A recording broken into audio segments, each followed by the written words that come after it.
여러분 반갑습니다. 시촌입니다.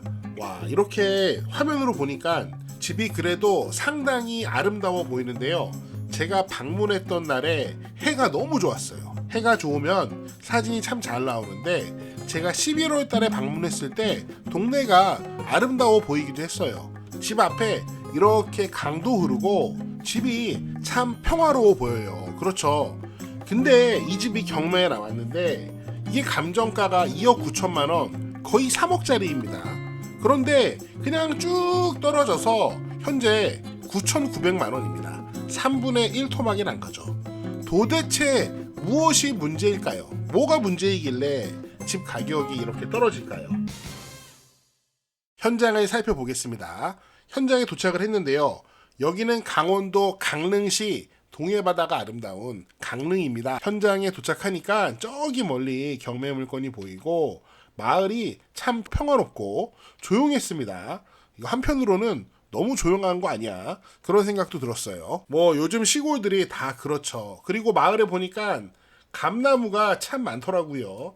제가 사는 강원도 평창에는 너무 추워서 감나무가 못 사는데 참 감나무가 참 흔한 나무인데 제가 사는 지역에는 감나무가 못 삽니다. 그런데 요 앞에 2차선 국도가 있는데 여기는 차가 굉장히 많이 다니더라고요. 쌩쌩 다니고 차 소음은 좀 있었습니다. 자, 앞에 도착했는데요. 딱 보니까 1층에는 예전에 편의점이 있었던 것 같습니다. 세븐일레븐 편의점이 있었고 2층에는 이렇게 집이 있습니다.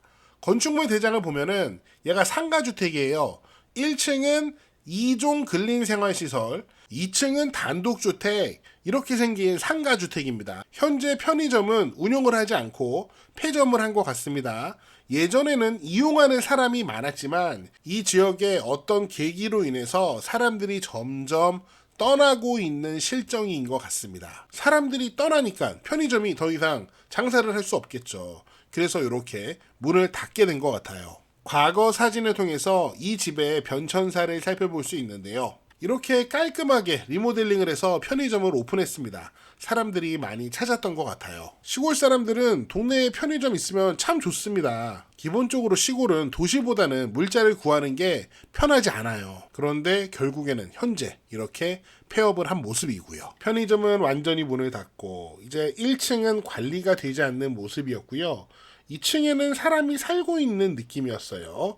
1층 상가는 굳게 문이 닫혀 있고 여기 밖에 외부 계단을 통해서 2층 단독 주택으로 올라갈 수 있습니다.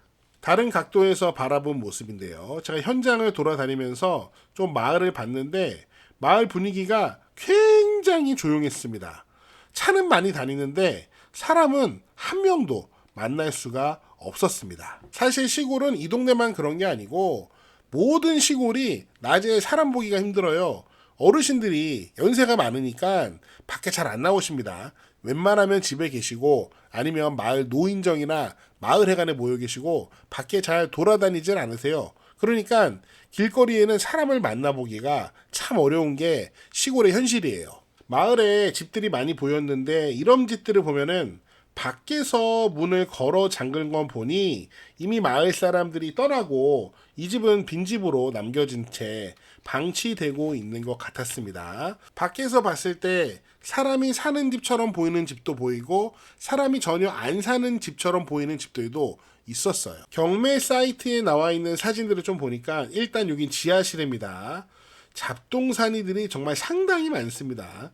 이거 치우는 것도 일이겠습니다. 그리고 지하실에 이렇게 보일러도 보이고요. 여기 2층 모습인 것 같은데요. 현재 거주하는 분이 있는 것 같습니다. 여기도 2층 모습인데 2층 야외 공간에서 남쪽에 강을 바라본 모습이죠. 역시 감이 굉장히 풍부한 마을입니다. 자, 2층 약간 내부 쪽의 모습이고요. 내부 모습인데 이게 1층의 모습이라고 합니다. 뭐 이렇게 생겼대요.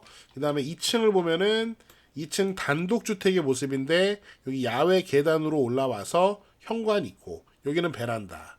그 다음에 거실, 주방, 다용도실. 여기 안쪽으로 방이 2개 있네요. 하나, 2개 있고 화장실이 있는 이런 구조입니다. 왜 이렇게 가격이 떨어졌는지 그 이유를 살펴보도록 하겠습니다. 첫 번째로 도로 문제가 있는지 확인해 보도록 하겠습니다. 현재 미쓰고 부동산에서 국공유지 필터를 딱 켜놨습니다. 지금 경매 토지가 이렇게 있고요. 지금 건물의 위치는 살짝 비껴간 것 같아요. 여기 있는데 좀 잘못 표시가 된 것 같고, 아무튼 이 토지가 이렇게 있는데 토지 앞 뒤쪽으로 군유지 도로와 딱 붙어 있습니다. 그러므로 도로 이용에 전혀 문제가 없는 땅이에요. 도로 문제 때문에 가격이 떨어진 게 아니겠죠. 두 번째로 혹시 임차인 권리 문제가 있을까요?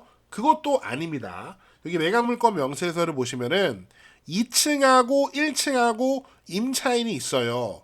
2층은 주택은 보증금 1억이라고 권리신고를 했고, 그 다음에 1층 상가는 보증금 250만 원이라고 권리신고를 했습니다. 자, 그런데 여기 전입신고 일자를 보세요.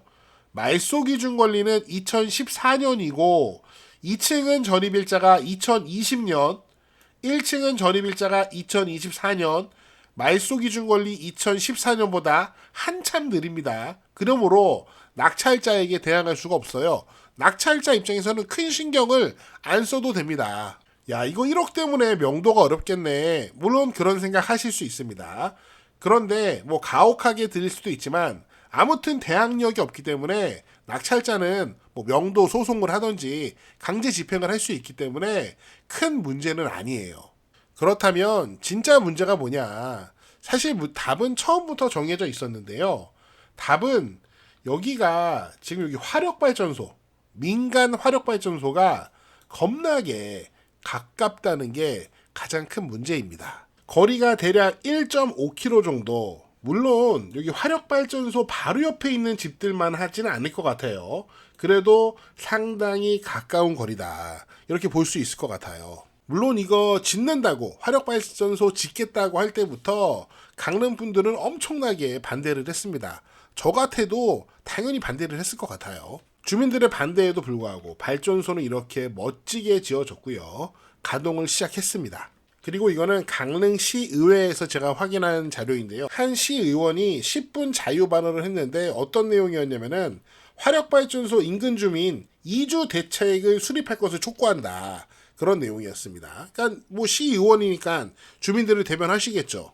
여기 내용을 보니까 인근 주민들 대부분이 발전소 공해 때문에 일상생활이 불가능하다. 동네가 자욱한 연기에 휩싸이고 밤에는 소음과 진동으로 제대로 잠도 못 자고 아이들은 호흡기 질환에 시달린다. 결국 여러 가지 피해 때문에 더 이상 참지 못하고 이주를 희망하는 주민들이 다수 나타나고 있습니다, 라고 이제 시의원께서 주장을 하신 거예요. 그래서 이 의원이 주장하는 바는 여기 화력발전소 아주 가까운 인근 이 동네들은 좀 이주를 해줘야 되지 않겠냐, 이런 이주 계획이 필요하다라고 주장을 하신 것 같습니다. 그런데 그 일을 하는데도 돈이 엄청 들지 않겠습니까? 현재 경매물건이 있는 이 마을은 그 시의원이 주장하는, 이주를 주장하는 그 지역에는 포함되어 있지 않습니다.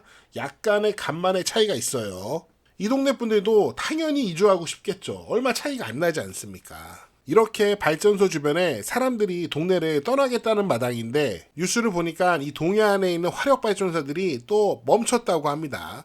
가동을 하다가 중단을 하다가 뭐 여러분도 이유는 많이 찾아보셨겠지만 송전이 안 된대요. 원자력 발전소에서 생산한 게 먼저 송전이 되기 때문에 이 화력발전소가 이게 지금 운행이 안 된다고 합니다. 마을 사람들은 떠나고 싶고 화력발전소도 문제고, 그 사이에 여기 낀 집들은 경매에 나왔다가 그냥 가격이 곤두박질을 치는 겁니다.